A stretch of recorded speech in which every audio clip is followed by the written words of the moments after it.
I'll tell you this. So my first time experiencing fire dancers was at Disney World of all places, in Florida. It was, I think it was at the like a Lion King show, right? So Hi- it's like His some name fire is dancers Matuni. going. Yeah, yeah, yeah, yeah. Matuni, And he's a competitive fire dancer and he does the Lion King exhibit in Florida. oh, okay. He's a cool guy. Yeah, yeah. So like I remember seeing him put a fire. So the fire was on both sides of the stick, right? And Mhm. he puts it on his feet, and then he puts it on his tongue. And I don't know, maybe like 10 years old. I was like, well, and I still think Yep. it's cool.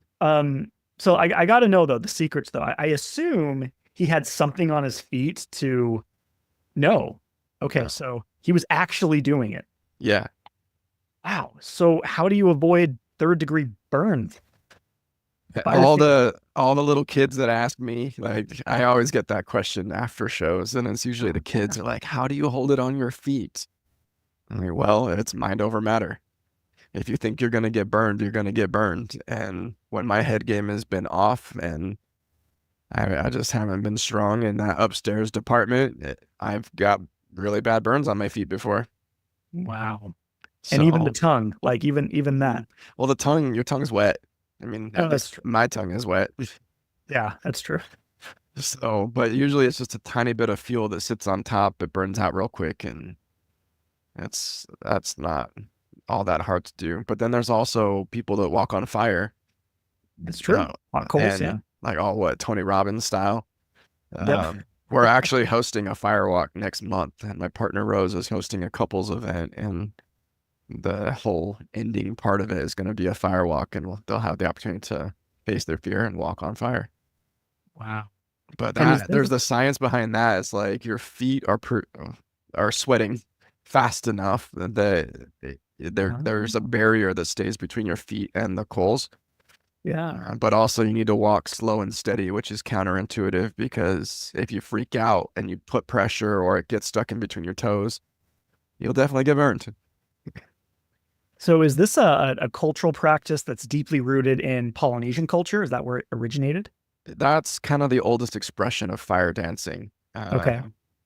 And it's not even all that old. Like it used to be called the Siva Ailau, which means dance of the blade.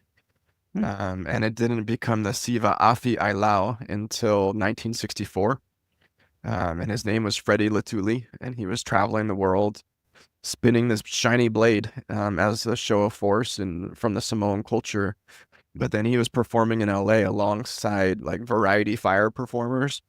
Hmm. And he just got this idea to put wood on his blade and towel on the bottom part of his stick, light it on fire, and spin it around really fast. And that's how the Samoan fire knife dance was born. In the 1960s. Yeah, that's amazing. Mhm. I lived in the Pacific Northwest for a couple years, and there's a lot of Polynesians up there. And Mhm. I went to a luau one time, and this Yeah, was in a building, so like they couldn't do fire dancing. They wanted to, but it's they did safer some of the indoors.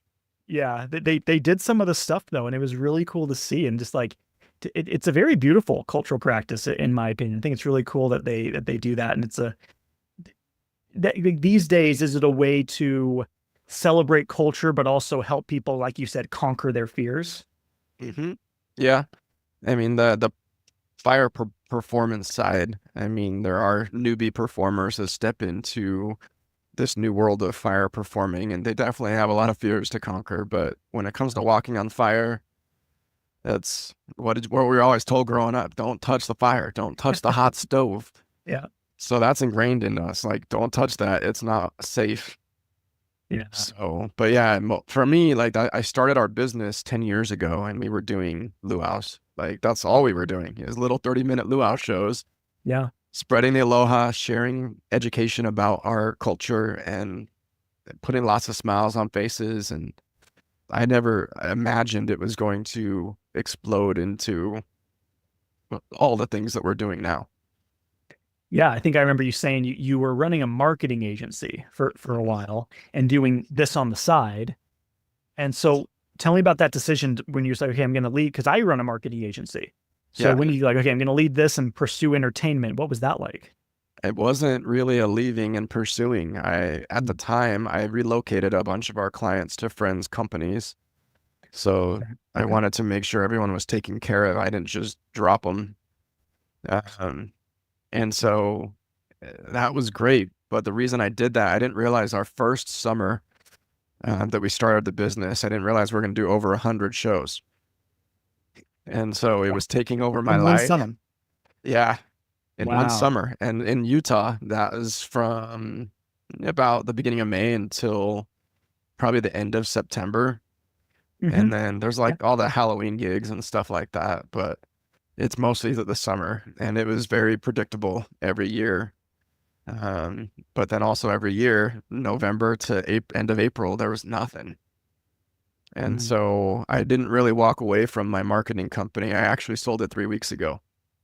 Oh, well, So congrats. I've been maintaining that business and the entertainment business for about 12 years. Okay. And that's insanity. I don't recommend that to anybody. But the reason for it is that in the winter, well, for our first 6 or 7 winters, I always had this like hurry up and run back to the marketing and round up website clients and whatever else. I specialize in CRM development and project management systems. Yeah. So I'd just be scooping up as much work as I could in the winter because all the entertainment money would just dry up. And then it wasn't until not this winter, the beginning of this winter, but the winter before that, we came out here to Arizona for the first time Mhm. at the beginning of November. So when I should have been hibernating and conserving money and not spending anything, I was like, okay, me and my partner decided that we were going to double our living expenses and to tack on all of these expenses trying to live in Arizona. Coming out here, we only knew like 2 people out here. And so we just had to get really aggressive about networking our butts off and making a name for ourselves and really solid marketing. And so, but I haven't felt comfortable until now, until about 3 or 4 weeks ago. I was on the fence about letting that company go for a couple of years, but then I met somebody who was really interested and I just casually talked about like the idea of stepping away from it, and it turned into a lot bigger conversation. And I'm glad that I did because I've been in this mode right now where I'm almost tapped out all the time. And Yeah. letting that huge chunk of my life, that was a 15-year chunk of my life, just letting it go, removing my categories in my calendars, removing all the folders in my Dropbox on my desktop, Mhm. removing everything from my email. It's just like the biggest weight just lifted off my shoulders. And now I'm able to really dive into the things that are the most important, that's going to take this momentum that we're experiencing right now with Hana and just launch it to the moon. Yep. It's funny. I've heard from a lot of very successful entrepreneurs that, if you try to divide your time, your focus, I guess I should say, your focus, that's a recipe for failure. Mhm. And I've also heard it said that a lot of entrepreneurs or a lot of like young entrepreneurs think they need to like have a couple different businesses to, diversify multiple streams of income. But every successful entrepreneur I have personally talked to, they say, I went all in with this one thing for like 3, 5+ years, then started diversifying. Yes. Get And one are you, done. yeah, say that again. Sorry. The biggest thing that I learned was get one done. Not only did I have multiple mentors that I really respected that kept saying this to me on repeat, I read the book, The One Thing. I Yeah. think that's the owner of Keller Williams Realty or something. But yeah, that book just like, cool, got it. I need to stop doing so much. Yeah. But as an entrepreneur, I want to do everything. I know. Like when you're an entrepreneur, there's like, you see everything as an opportunity as an entrepreneur, right? And it's funny because I was actually just talking to someone about this. A couple of years ago, when I was 29, I was talking to a mentor of mine, and he told me something that his mentor told him. And it was your biggest strength in your 20s will be your biggest weakness in your 30s. So I'm almost 32 now. My birthday's next month. And I've recently realized what that is for me. When I was in my 20s, I saw everything as an opportunity. And that's not a bad mindset to have, No, especially it's when you're in great. your 20s. I had opportunities that led to things, others that didn't. I learned and I adapted. I had a lot of cool things happen to me in my 20s. It was great. But now I'm in my 30s. I'm a business owner. And now I have to realize not everything is an opportunity.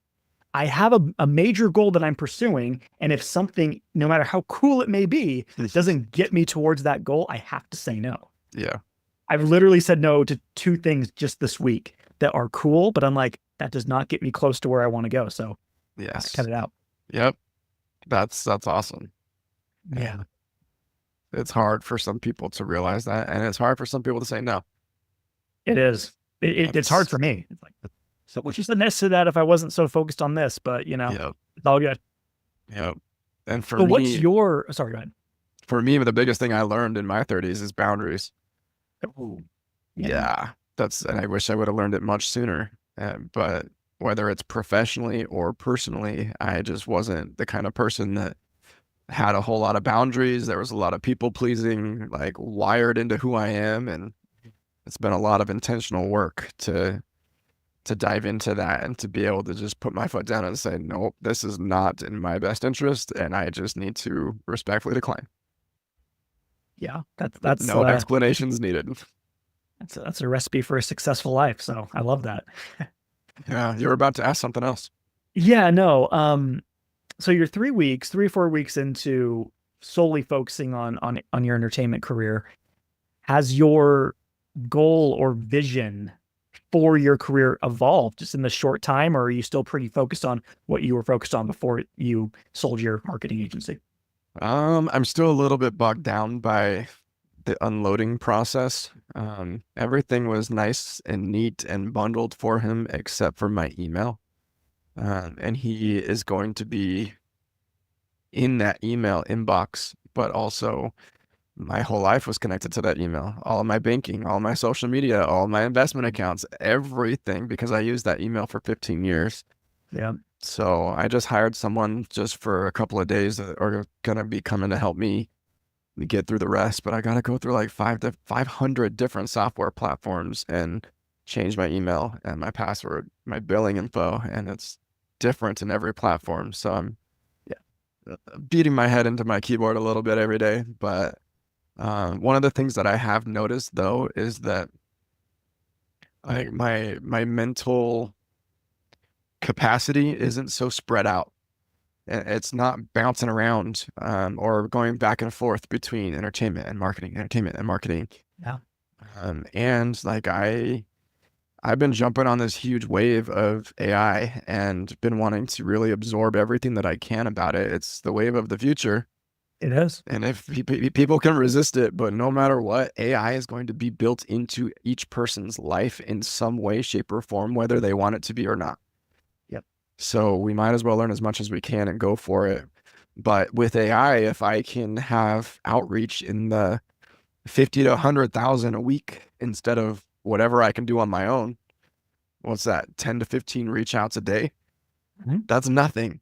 So if I can implement these strategies and supercharge our business, I know that it's going to explode even more than we already are.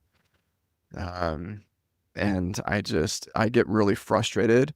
And then inside me, resentment starts to bubble over when I don't have time to even read a book or dive into a course online or tinker with these programs that I am really wanting to dive into.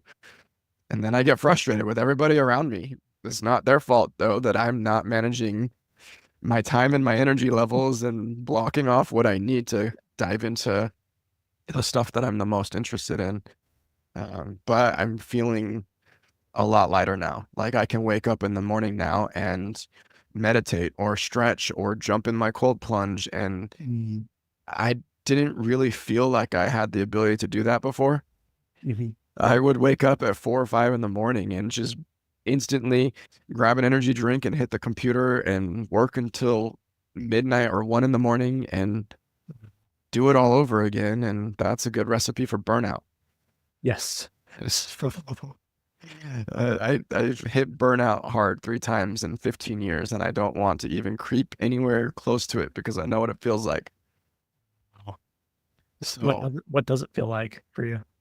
um, it feels like my brain can't think. Yeah.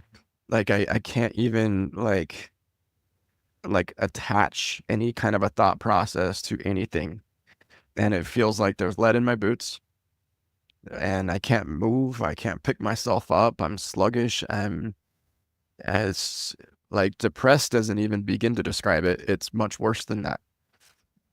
Um, so for me, like shifting into my mental health and focusing on really taking care of myself. Like the other day, I had a Zoom call. It was with a friend. We're working on her website, but I didn't have hardly even 30 minutes between the networking event that I just went to that morning. And I woke up and went straight to that networking event and didn't have any kind of me time. And I was just like, do I want to help her? Yes. Was I looking forward to getting on that Zoom call?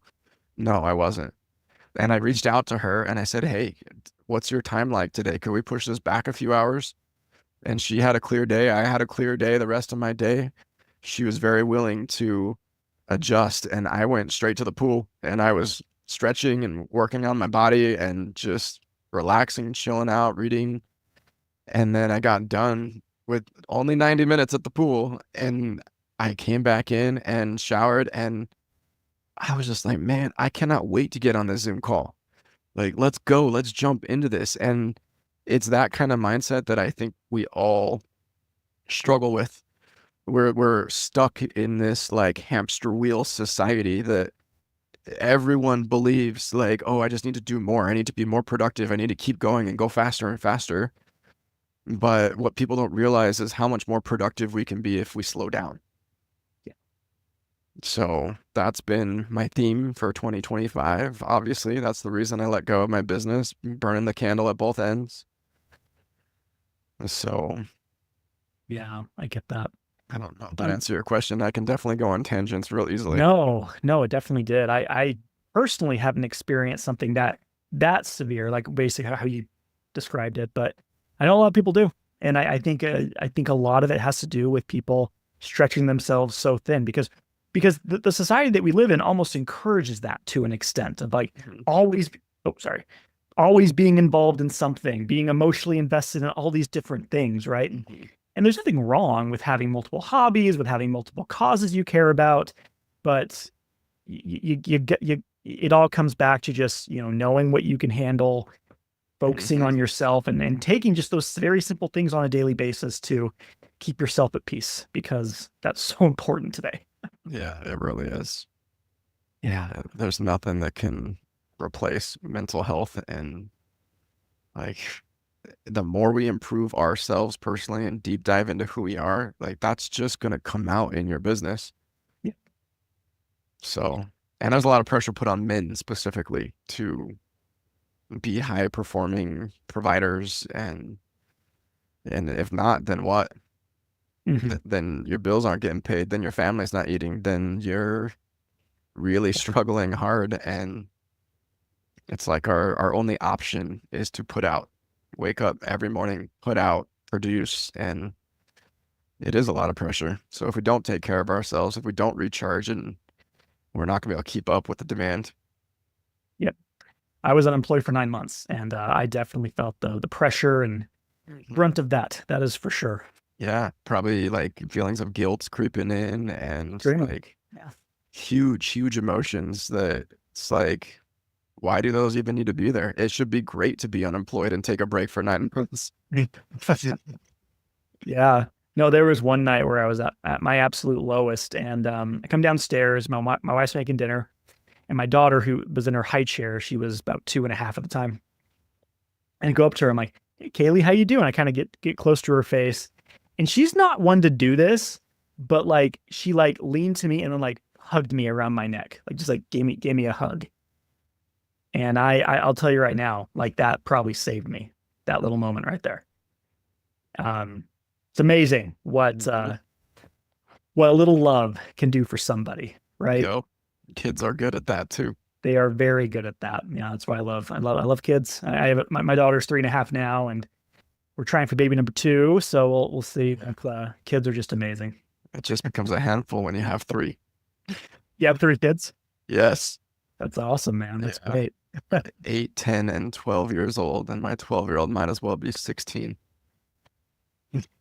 And what about your wife? Is she involved in the business at all? Yeah, she's in Utah with the kids. She Okay. handles a lot of the finances for the business and payroll. Really, if all she does for the business is payroll only, like that's great because we're trying to juggle payroll in 11 states right now, and it's Woo. a little overwhelming, and I don't want to do it. Yeah, for sure. So, Yeah. So let's talk about that as far as like just the administrative side of business, something that no business owner likes to do. Would you say that it would be in almost any business owner's best interest to have some kind of virtual assistant or someone that handles that as quickly as possible? yeah, I think that should be everybody's first purchase. Yeah. I mean, but handling it is hard. Like I used to have an assistant only for the summer every year for like 5 years, 5 or 6 years. But I could only afford it in the summertime and it would help keep my sanity, which was extremely important to me. Because if not, like I'm on the computer all day, every day, and then I'm performing nights and weekends, and it's just nonstop. But if I can take a giant chunk off of my plate and continue to offload from my plate, then I can either dive into the things that are the most important, the highest money making activities that I possibly can be involved with in my business, and the production of the shows, like the creativity and the design of the experiences that we create. That's really important to me. And it hasn't been until I met Rose that I haven't really had any help in that department of the creation of storylines and custom productions. It's always just been me. So it's having a VA is, I've been searching and hunting right now for a VA. Um, I'm considering Latin American Okay. VA from Colombia. I've always worked with Filipino VAs, but I'm still just kind of feeling it out. I put it on pause because we were just like slaying debt and prepping to buy. I was gonna buy a house in November, but I think I want to buy a fourplex now because that just Mm, sounds like a smarter move, and sure. uh, mm, I would rather have the cash flow than have something super fancy and comfortable to live in. Yeah, I get that. And are you hoping to bring your family out here to Arizona permanently eventually? Yeah, that was my goal. I know that my wife, she's not ready to come out here to Arizona yet. I mean, we're so deeply I'm not even gonna say me, I'm gonna say they are so deeply ingrained into Utah with the relationships that they have, and Yeah. so it's I hard have to. family. I was born in Utah. I have family all over the state. So Oh, yeah, nice. yeah, Yeah, stepping out of it, everyone's like, what, you were leaving? yeah. So, and then everyone thought I was leaving my family. I'm like, no, this is not what is happening at all. I can see why they think that though. Yeah. It's yeah. So, Yeah, but I get that. And there's a lot of Polynesians in Utah. there's a lot of pockets in Utah. Yeah, a lot of pockets, I should say. Yeah, that's a better way to put it. What I didn't realize is that we were doing about 100 shows per summer. And I started talking, I have really good relationships with a couple of the other luau entertainment companies. I actually hire them a whole lot too. Oh, cool. But I was talking to them a few years back. I'm like, how many shows do you guys do every summer? And they're like, oh, about 100. I'm like, okay, so we're doing 100 and you're doing 100 and you're doing 100. And there's probably 500 or 600 luau's going on in Utah every summer. Yeah, it's funny. So obviously you're from Utah. You know, LDS culture is really big there, right? I Yes. heard somewhere that like 20 to 25% of Tonga is LDS, like the island of Tonga, Wow. which I mean, like it kind of makes sense because the LDS culture runs pretty deep in Polynesian culture, but it's like that's a significant amount for a small island. Yes. Yeah, that is a lot. That's a really high percentage. Yeah. Um, and I served my LDS mission in Seattle. So that's Okay. why I was in the Pacific Northwest. My first companion was from Ketapus, which is in Micronesia. But then I also had a companion from Tonga. And then my very last one was Polynesian, and he was from Hawaii. So I was able to learn quite a bit. I learned how to play rugby from these guys. It was pretty awesome. So good people. Yeah, that's awesome. Yeah. Well, tell us, Joseph. Last question for you, man. So now that you are hyper focused on entertainment, right? Where do you see this going in the next 5 years? Let's say. Oh, going from thinking that I hit my glass ceiling in Utah Hmm. to now experiencing what super growth feels like. I still feel like we're at the beginning of that curve. Yeah. And like even in the last year and a half, not even 2 whole years, we've increased our prices twice. Um, and people are still telling us we're not charging enough. And I'm just like, okay. But stepping into uh, more of like event production and full experience creation is what I'm the most interested in. That's going to take our invoices at like our biggest package is 8,000. That's going to take it up to like 20, 30, 40,000 to be Wow. doing an entire event, because bringing in food is usually one of the most expensive parts of an event.